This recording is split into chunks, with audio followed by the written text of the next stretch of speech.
good, y'all? Y'all know the vibery. Hold on, give me a second while I finish up my shares. For real, for real.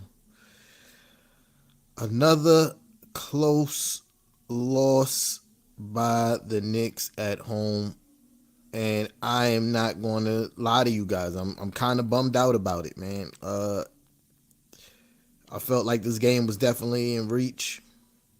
Definitely, absolutely, 100% in reach. But we just couldn't close it out tonight. You know what I mean? Stephen Kennedy was good. Was good. Stephen Kennedy in the building. I I don't know, man. I'm very disappointed. I can't. I'm not mad neither, but I'm very disappointed. My fault. I got my hand all in the camera. Jimmy J1 was good, Brody.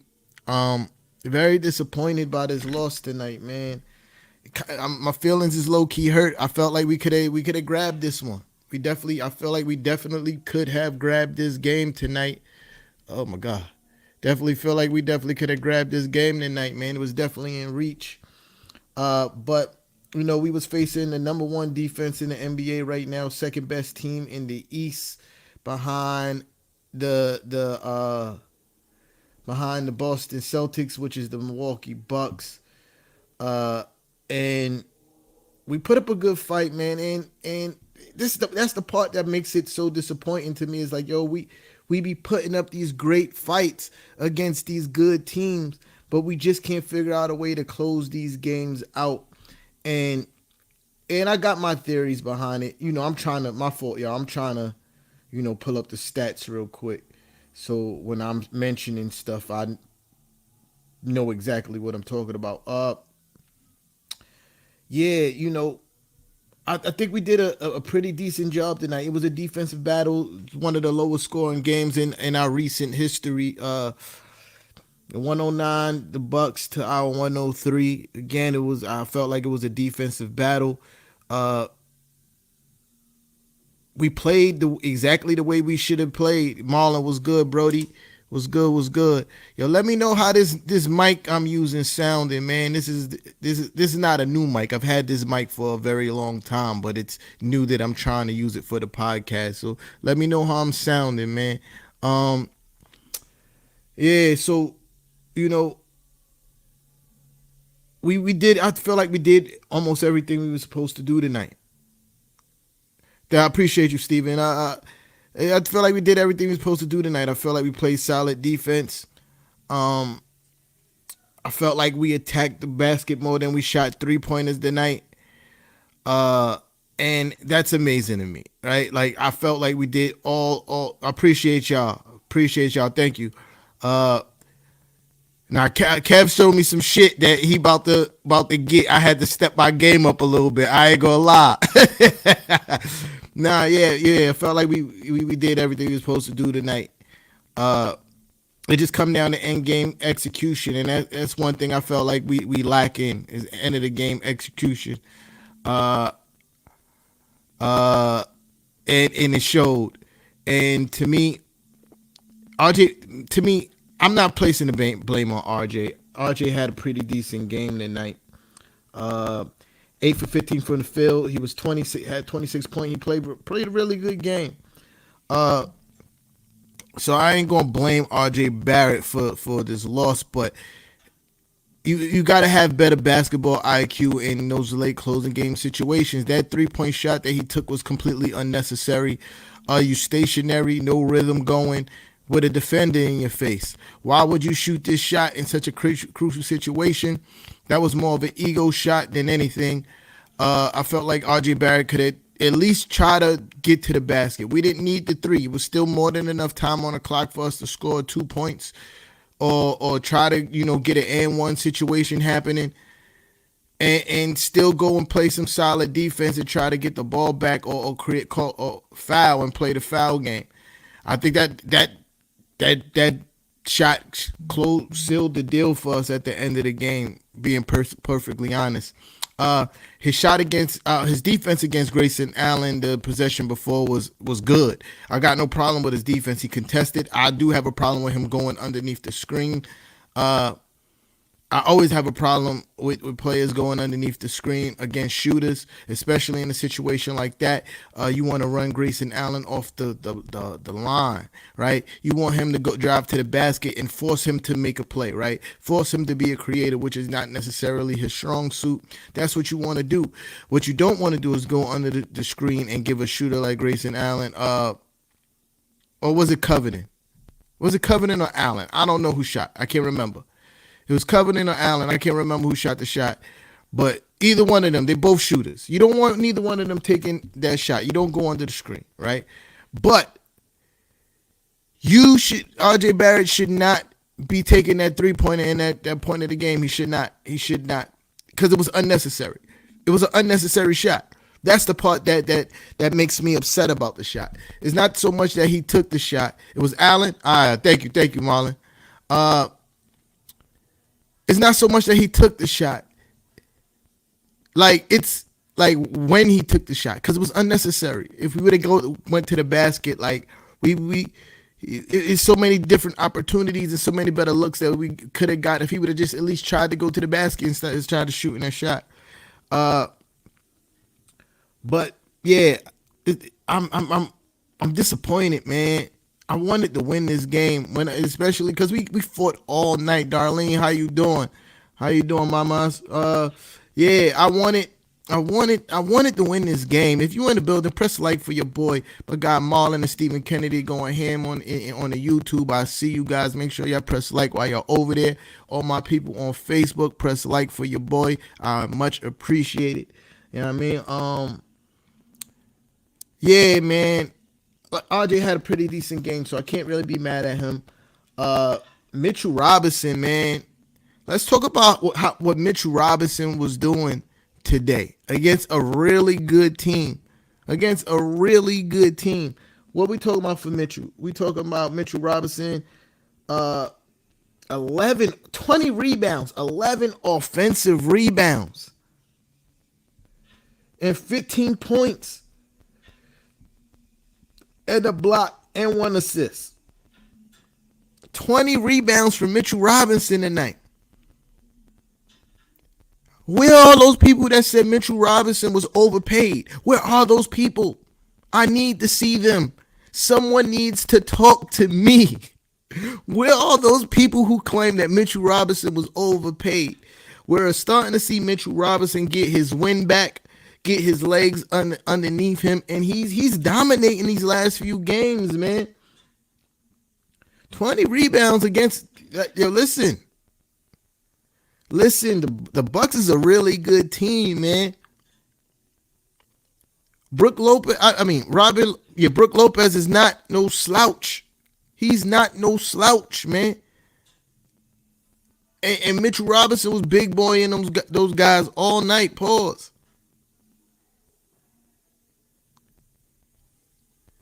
Like, y'all got to start putting some little bit of respect on Mitch's game. I want to see this more often for Mitch Robinson. While we talking about the centers, let's talk about why Jericho Simmons is not getting no PT. Because, I like Hartenstein, but Hartenstein is not it right now. Rest that man. Let his Achilles rest, man, because his mobility is trash. He was playing way better in the beginning of the season before he hurt himself. Right? Before the inflammation with the Achilles was a thing, he was playing really good, Hartenstein. Now he's not playing well. Give my guy Jericho Sims some PT. Get him some PT, because Hartenstein ain't doing it right now, man. Our guy JJ, that he called him 55 now. He said he been demoted. He don't even use his name. He just call him 55 now. That's crazy. But yeah, man, I think Sims definitely got to get some PT. Julius Randle had a rough game tonight, man. 8 for 24. Ouch. 1 for 8 from 3-point. I told y'all, 1 for 8 from 3-point line. 18 points, 8 rebounds, 5 assists. Only 1 turnover. Yeah. Listen, man. I said it. The game after last game. I said it after last game. I said, I hope Julius Randle don't start feeling himself after his 3-point performance against the Pistons and come out and shoot like he was still hot from that game. I felt like he did that tonight. I felt like he did not attack the basket as much as he should have. Uh, yeah, and he settled for too many 3-point shots. One for 8 from 3-point line. Listen, man, I don't want Julius Randle taking 8 3-point shots. I don't ever want that to happen. I don't ever want it to happen. I think once he went 1 for 4, he should have realized it's not my night shooting, and I'm going to the cup. I'm going to the cup. And he didn't do that. And his game suffered tonight. He had a rough game, you know, and not to take nothing. And not to take nothing away from, you know, the Milwaukee Bucks. We are talking about the number 1 ranked defense in the NBA as of right now. So, of course, it's going to be a challenge, but I feel like Julius could have made a lot of better decisions on the offensive and defensive end. Yo, yeah, tonight he was, Stephen Kennedy, you already know, I was just about to get to that. And defensively, you know, I'm a huge Julius Randle supporter. Tonight, I was disappointed about his effort on the defensive end. It was a few times that Covington was going to the rack, and Julius Randle, like, he moved his body but would not contest the shot. Like, he just refused to contest layups tonight.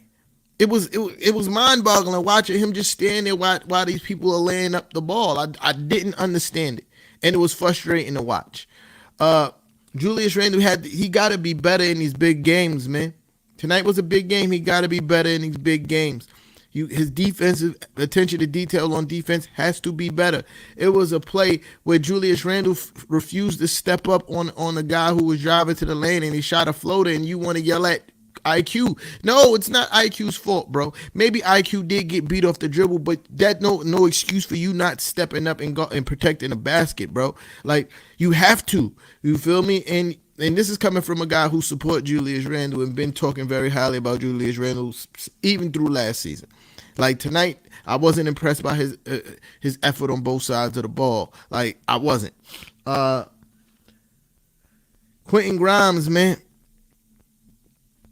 I'm continually impressed by this dude. He had a rough cover tonight with Drew Holiday. Like, we not gonna act like Drew Holiday ain't a tough cover.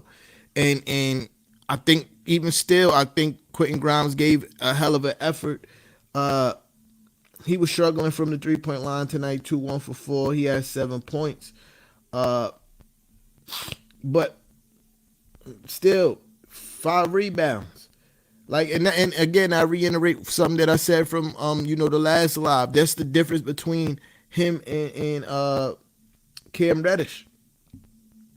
Cam Reddish really don't impact the stat sheet in any other way aside from scoring the basketball. He didn't play a lot, Cam Reddish. He had 14 minutes. He was 1 for 1 from the field and 1 assist. But still, this is a common trend with Cam Reddish. He never really affects the stat sheet on any other place except for scoring, and he plays solid defense. Let me not get too crazy. He plays defense, right? Kev in the building, you already know the vibes, man. Yo, Kev, man, I was just saying earlier, I said, yo, Kev made me try something different, man, with the mic pause. Kev made me Kev said he was about to step up his game. So he made me upgrade my little situation, man. So but like I was saying, Cam Reddish can play defense, but that's the difference between Quentin Grimes and Cam Reddish is the fact that Quentin Grimes, even when he's not shooting well, he's still out there getting rebound, he's assisting and still playing top-notch defense on top of that. But yeah, Kev, you definitely right. We got to figure out a way to close out these close games. And I said it earlier, just to reiterate for my guy Kev that's in the building right now. It comes down to late game execution, especially on the offensive end. That shot by RJ Barrett was ridiculous. That 3-point shot he took was ridiculous, bro. It was unnecessary. It was an unnecessary shot, right? It was an unnecessary shot. There was no movement on offense. He was literally stationary with a guy in his face. Like, why would you take that 3-point shot? That was a hero ball. That was an ego shot. We don't need that. You feel me? Like, you wanted to save the day. And we didn't need you to we needed you to make the correct play. Try to get past your man. We still had enough time on the clock to score a two and go down and play some tough defense and try to get the ball back to win the game. Like, it was enough time for that. But RJ Barrett wanted to be the hero tonight and end up, in my eyes, sealing the game. Uh, but he had a decent game all around, pretty good game all around. 26 points. He shot over 50% from the field. Uh, I think he shot 2 for 50% from 3-point line, 8 for 9 from the free throw line. Like, RJ Barrett had a really good game tonight. He had 3 assists, only 2 rebounds. RJ is usually a better rebounder than that, but whatever. We didn't need him to rebound tonight. Mitchell Robinson was an absolute monster on the boards. Yeah,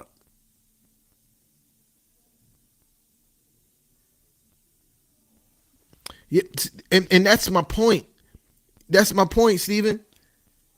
I'm not necessarily mad at like RJ Barrett taking a shot like that.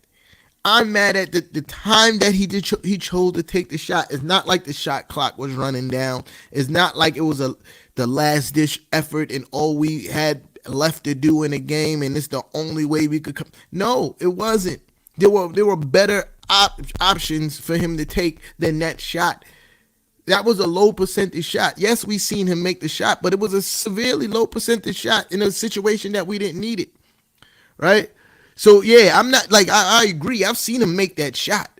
I've seen RJ make that shot. But we needed him to move. You feel me? That's all we need. We needed him to move. That's it.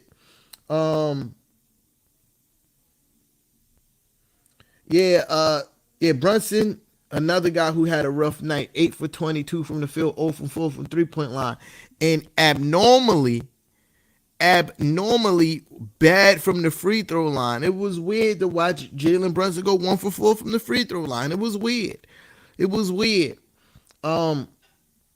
And speaking of free throws, Mitchell Robinson, he gets fouled, go to the line, had a chance to tie the game.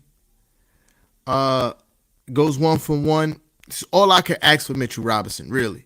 Really, that's all I could ask for Mitchell Robinson in that statement. I was watching the game, and when Mitchell Robinson went to the line, I was like, yo, Mitch, just give me one of these. Because realistically, that's all I could ask for Mitch. Just give me one of these. And he did that.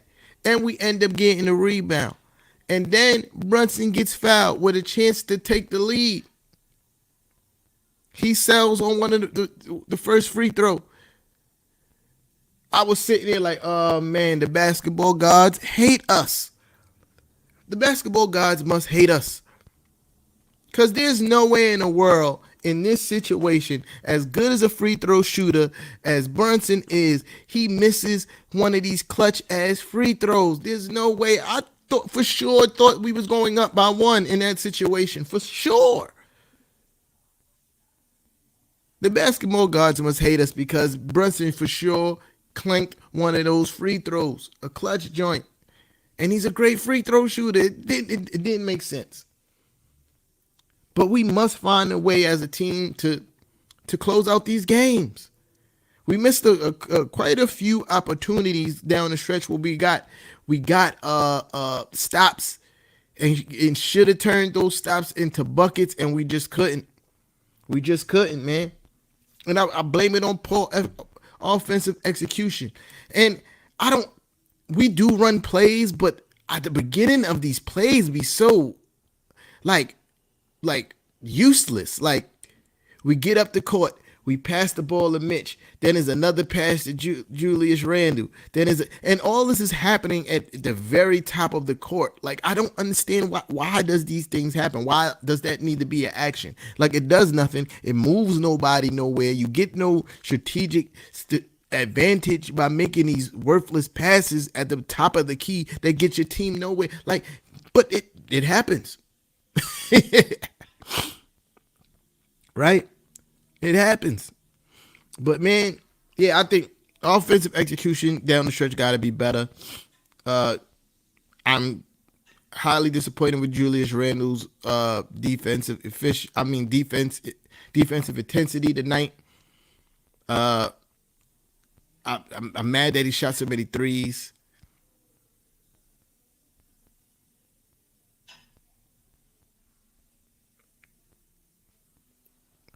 Michael Brown was good, man. Facts, tough loss, Brody. I see you. Uh, yep. But see, and I'm not mad at that. I'm not mad at the way Jules was playing Giannis in that situation, right? I'm not mad at that. If Julius did exactly what he's supposed to do. Shoot that. Oh, go ahead, Playboy. Shoot that. You got to make at least two of those for me to respect it.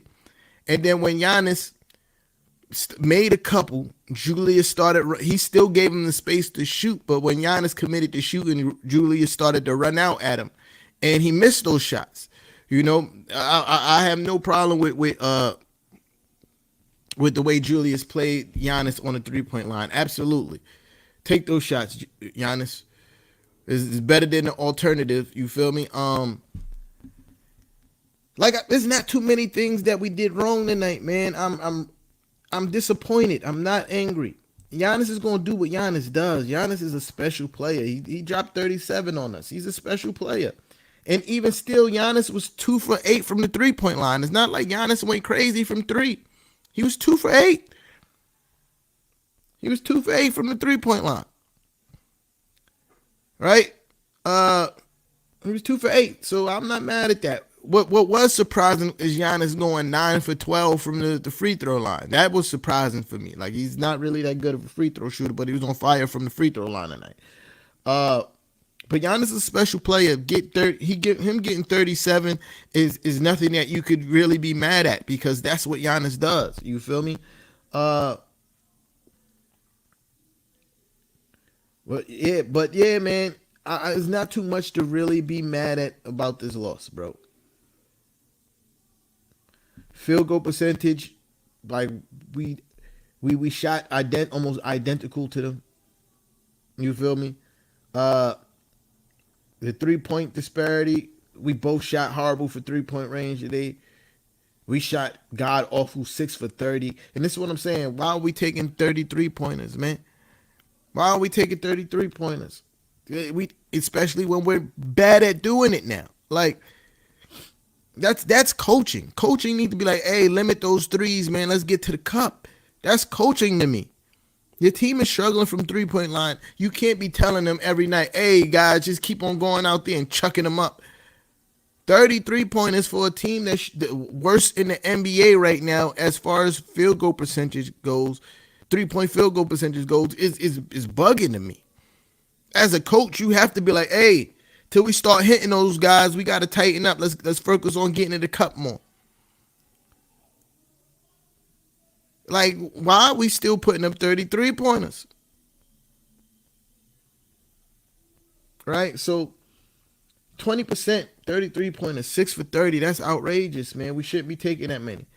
Milwaukee wasn't better, 10 for 35. It wasn't a big free throw disparity, except for the fact that they made more. We were 13 for 20 from the free throw line. They were 21 for 26 out of 26, 80% to 65%. Rebounding, we won that battle because of Mitch. Shout out to my guy, Mitch.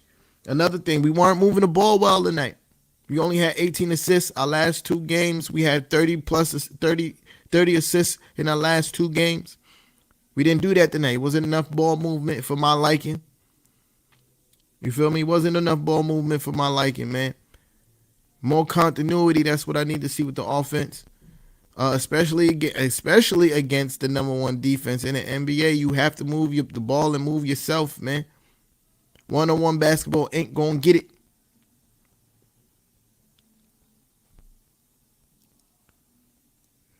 Look, listen, Michael Brown, let me tell you, this is how I feel about that whole today is the 3-point. You have to play to your strengths, man. You have to play to your strengths. Today is a 3-point. Listen, man. We shot 42% from the field. That's with us missing.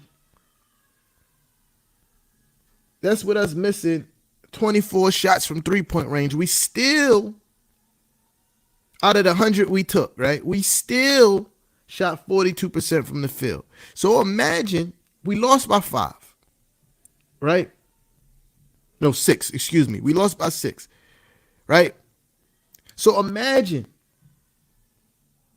if we take half of those 24 that we miss, right? Half of those 24 3-pointers that we miss. That's 12 shots, right? And took 2s instead of those 3s, right? And we made half of those 12 is a tie game. It's a tie basketball game. Just right there. Jaffe was good, Jaffe. That's my point.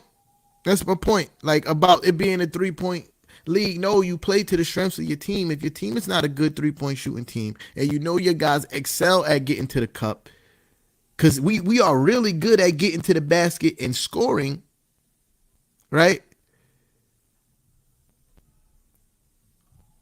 Once we do that, because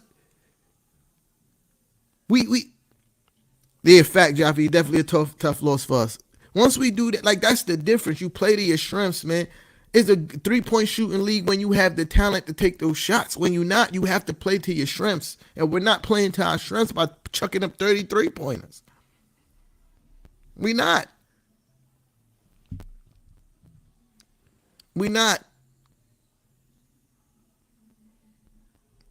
By chucking up 3-pointers, we're taking away more free throw attempts and more efficient looks at the basket, which we have the guys that can make those.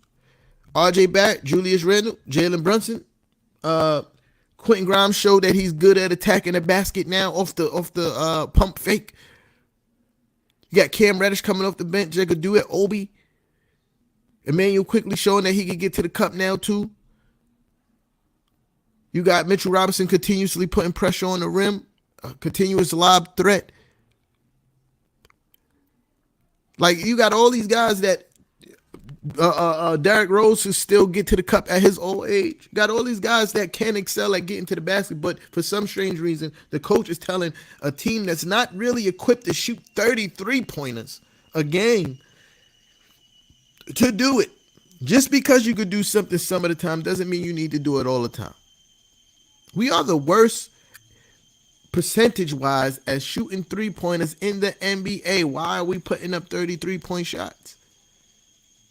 Like, to me, that doesn't make common sense to me. Hey, guys, we not making them right now. Let's get to the cup more often until we start making it. And then we could talk about, once we start getting a rhythm from 3-point range, then we could talk about, let's start taking more 3-point shots. There's so many different angles we could attack the basket from. I'm not saying don't shoot 3-pointers at all, but we definitely need to go back to our playoff year shooting, averaging 21 3-pointers a game. That's what we was averaging in our playoff run year. Let's get back to that shit. Because that was working for us. Because we wasn't a strong 3-point shooting team then, but our percentages was high because we were shooting so much less of them. Most of the team was shooting 40% at that time, and we was only taking 21 a game. We need to get back there. Let's do that. Let's attack the cup. Let's get to the free throw line more often. Let's do that. And I feel like we'll win more of these games, man. Because 20% from 3-point line, and you took 30.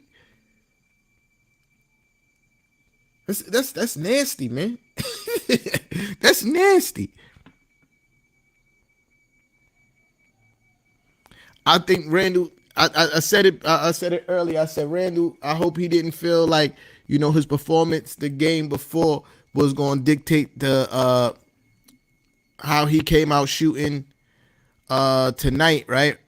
But it definitely did. He was 1 from 8. He was chucking up them 3-pointers tonight, man. He was definitely chucking up them 3-pointers tonight. I was disappointed by Julius Randle's performance tonight on both ends of the court. I think he bailed out the defense way too much by taking 3-point shots. I feel like you Giannis is a good defender, man. He's a good defender. I'm not gonna take nothing away from Giannis, but at the same time, you got to put pressure on him. You know, like he could have fouled out way sooner if Julius Randle was putting pressure on him by going to the basket. Like, put pressure on him. Force the refs to make a call, or force Giannis to make a play. You don't bail Giannis out. You don't. And then he was taking some tough shots over smaller defenders. Listen, I know Drew Holiday is a hella defender. He's strong, but Julius, you're bigger than him. This guy is 6'4", you're 6'8". You weigh more than him. Put him in the post. Let's go to work.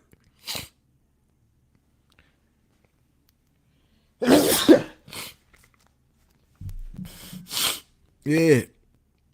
But yeah, Jalen Brunson had a bad game tonight, man. He had a bad game tonight, and it's expected. Everybody has bad games. But he did started picking up in the fourth quarter. But again, we're talking about the best defense in the NBA, man. We gotta give the Bucks some kind of credit to the way they play defense, right? Yo, listen, man. Yo, Jaffe, you already know. You try to post me up, it ain't easy, man. But the guys that's trying to post me up ain't Julius Randle neither, man. You feel me? Like, so, nah, but you gotta give some credit to the number one defense in the NBA, man. NBA, man. Like, we could say that Jalen Brunson just had a bad game, but they was playing some tough defense tonight. Playing some tough defense. That's what happens.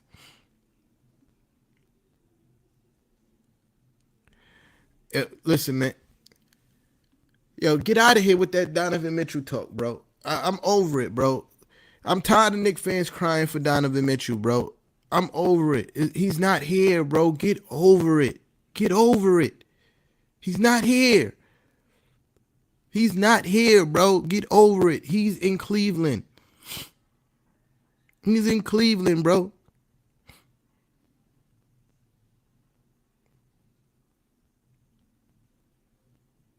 Like, y'all gotta stop crying over that, man. You got to. My allergies is starting to wild out, which is crazy. I was good all day.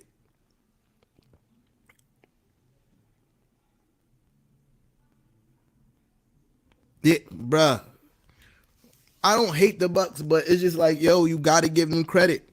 You gotta give them credit, Marlon. Like, they the number one. They are the number one ranked defense in the NBA right now, bro.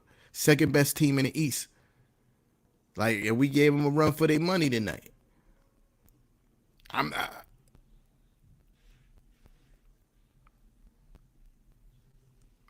like, I think this team, to me, in my eyes, I feel like they have the tools to be a really good team. From what I'm watching, I feel like the tools are right there. The tools are right there. It's just putting them together. The tools are right there. It's just us putting it together, us closing out these close games, us figuring out how to close out these close games. That's what has to happen. The tools are there. Everything we need on this team is there. I think the coaching strategy need to be better. One, right? Because I'm not really, I really, as watching the game, I really don't feel like Coach Tommy T is putting his team in a position that they could be the most successful. I feel like there's no reason why Jericho Sims shouldn't be getting minutes over Hartenstein. We can't make a case for it because even still, you're still not using Hartenstein's skill set. You're still not using the skill set. You got Hartenstein out there with no real role. Like, You want him to be like the Mitchell Robinson backup when really that's Jericho Sims. Hartenstein can't play like Mitchell Robinson, but yet you still got him out there running like he's Mitchell Robinson.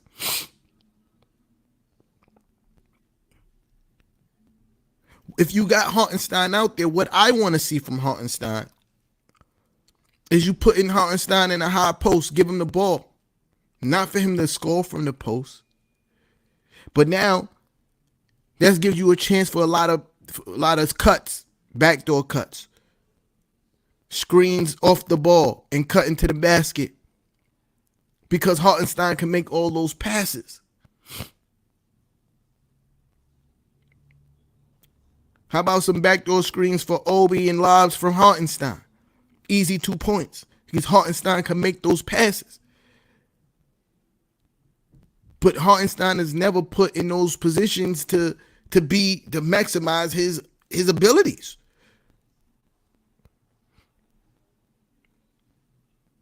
You literally run Hartenstein. You literally run Hartenstein like he's the Mitchell Robinson protege or something like that, and he's not. He's not the same basketball player. He has a different set of tools, and they're not being utilized. Definitely should see Hartenstein getting the ball at the elbow, facing up. Have some off-ball movements happening, some off-ball screens happening. So Hartenstein could dime somebody up. I'm not saying that needs to be the set every time down the court, but it needs to happen at least 3-4 times a game when he's on the court. It needs to happen at least 3. If you're going to use Hartenstein, that needs to happen at least 3-4 times on the court. But it doesn't happen ever. It's the same shit. Right? It's the same shit. Brunson come up the court.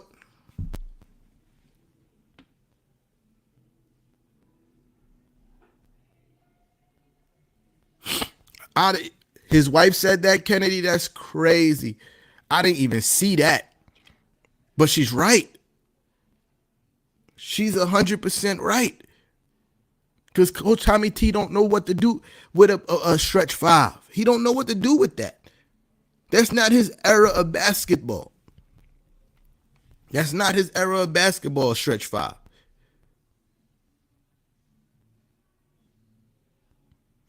But he's using Hartenstein completely wrong.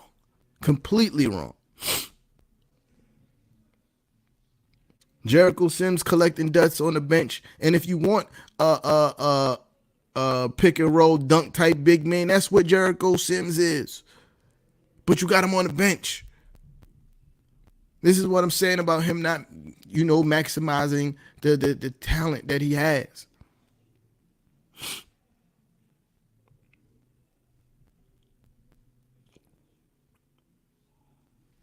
So this is how I feel, right? I feel like we don't, if we had the right coach. I feel like we have so many options on offense. They may not be stars, but you got some solid players that can close out games for you, right? I'm talking about there's no run some sets, man. Dwayne was good, Brody. I see you in the building. Run some sets in these close situations. Instead of just, here, Brunson, take the ball. Make something happen. No. We have more tools on our team than just that. Than just doing that. We have more players that could do things than just, hey, everybody stand there and no. Run some offense and make the correct play in clutch situations. When Giannis went to the bench, it wasn't a situation where the Bucks was like, when Giannis fouled out, it was a situation where it was like, all right, we're just going to give Drew the ball and clear out, let him close out. No, it wasn't. They ran offense. That's how Allen got that shot. That's how Allen got that shot, because they ran offense. in crunch time, and we don't. Darlene, I don't got the answer for why Sims didn't play. He need to play. He need to play. Like again, I'm venting a little bit, but I ain't really mad at this loss. I'm disappointed.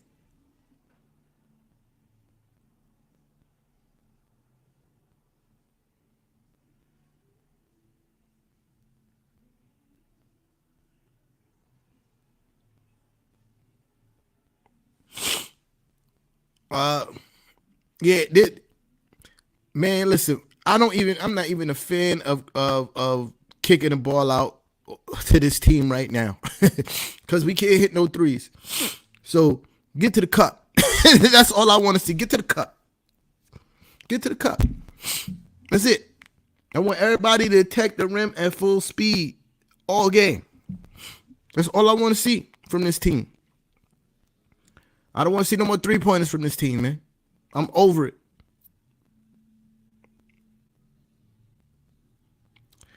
Yeah, the way you missed it, Brody. I said all that earlier. Brody. I said the exact same thing. You gotta go over the screen. You want to force Grayson Allen to make a play. Grayson Allen is a shooter. You want him to go to the cup and force him to make a play. You can't go under the screen in that situation, man.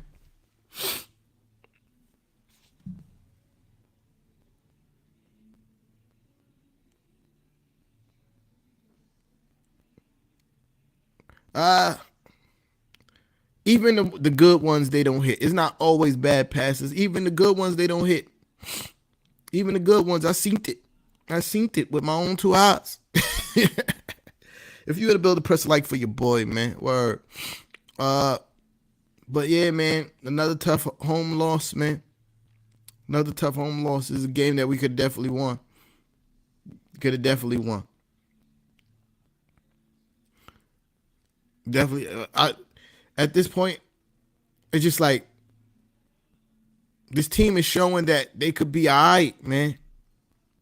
They are really showing that they could be all right. I just don't think they got the right coach for the team right now.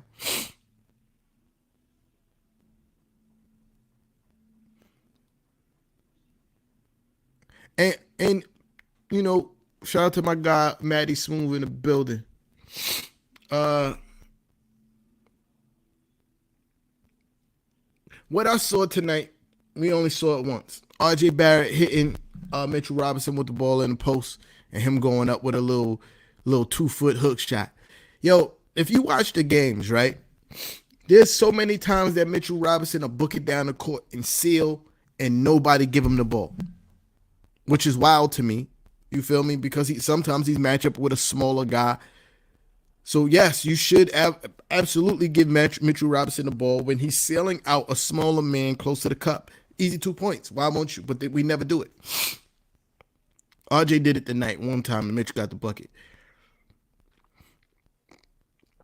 But in summation, because I'm about to dip. You feel me? Who we play next? So in summation of tonight's game, you feel me? Mitchell Robinson was an absolute monster tonight. Absolute monster.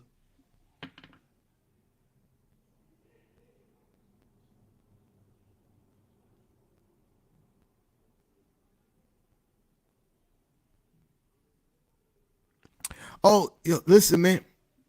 I'm so all right. Because I ain't about to go back and forth with you all night, Steven, because you know how these conversations between me and you go. You my guy, but you know how these conversations go. So I'm not going back and forth with you all night, bro. But yeah, I feel like bringing him back this season was necessary. You couldn't fire Coach Tommy T last season. Couldn't fire him. Couldn't do it. I feel like bringing him back this season was necessary. But from what I'm seeing from my fan chair, you feel me?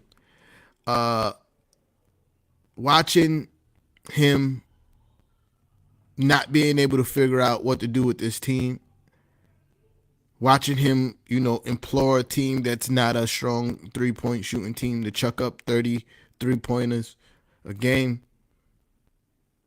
Watching him not being able to draw up, some plays in clutch situations for a team that, at least I did, and I'm pretty sure the organization did, had a little higher expectations for what's happening right now.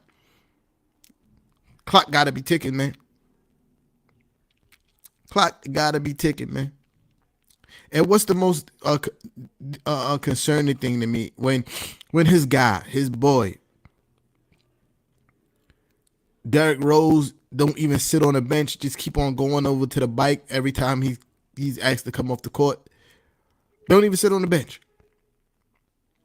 When Derrick Rose come out and say he hasn't even spoken to Tibbs about his role on the team, it's concerning. Because if you lose Derrick Rose, that's been your guy for forever. Hell no. I'm gonna get to that in a second. So somebody, I hate living in the hood. Somebody arguing in my hallway right now. Yo, so yeah, that's concerning to me, right? So as far as replacing go, Steven, I've been screaming Kenny Atkinson since before we even hired Tibbs. I wanted Kenny to be the coach of the Knicks before we even hired Tibbs. I was like, yo, I want Kenny Atkinson. So yes, that's immediately the replacement I want, Kenny Atkinson. But yeah, but to answer Dwayne's point, then I'm going, gracefully bow out of here. Hell no, he ain't playing Cam right. Hell no, Dwayne, he ain't playing Cam right. It's a travesty how he's playing Cam. And this goes to my point too, about him not not maximizing the player's talents. Cam Reddish is a stud. He could get to the cup whenever he wants. Cam Reddish gets one play running for him a game. And the same play, I feel like the same play that they run for RJ Barrett all game long is that screen, and RJ come off the screen and go downhill towards the basket. They could run that same play for Cam all game. All game. And the difference is Cam has a little bit of a mid-range shot. All game. They could run that same play for RJ, for Cam that they run for RJ, but he never does. Never does. And this is what I'm saying, like, Tibbs is not maximizing the talent on his roster right now, bro. He's leaning way too heavy on RJ Barrett, Jalen Brunson, RJ Barrett, and Julius Randle. He's leaning way too hard on these guys. We have the depth to run people out of the gym on a nightly basis, bro. We have the depth to do that. But Tibbs don't do it. And that's why I'm over him. It's time for him to pack it up.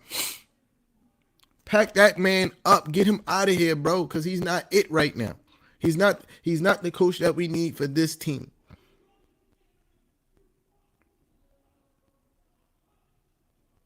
Joe, that's a fact. That's a fact, Maddie Smooth. You already know. He is old, and it's showing. Bro. Time to pack him up. But it's 11 o'clock at night. I'm old. I'm going to bed. I appreciate everybody that pulled up. I will see you guys. But we play Saturday. Yeah, we play Saturday against the Dallas Mavericks. Yeah, we play Saturday against the Dallas Mavericks. Definitely another winnable game for us. Luka's coming to town. Luka going to do what Luka does. Just got to stop the rest of the former Knicks from scoring. You know what I mean? I holla because they really getting loud in the hallway, and I don't want that to come through my audio. So I holla. Appreciate everybody for pulling up. If you didn't already, press like for your boy. Holla at y'all. I appreciate you too, Dwayne. You already know the vibe.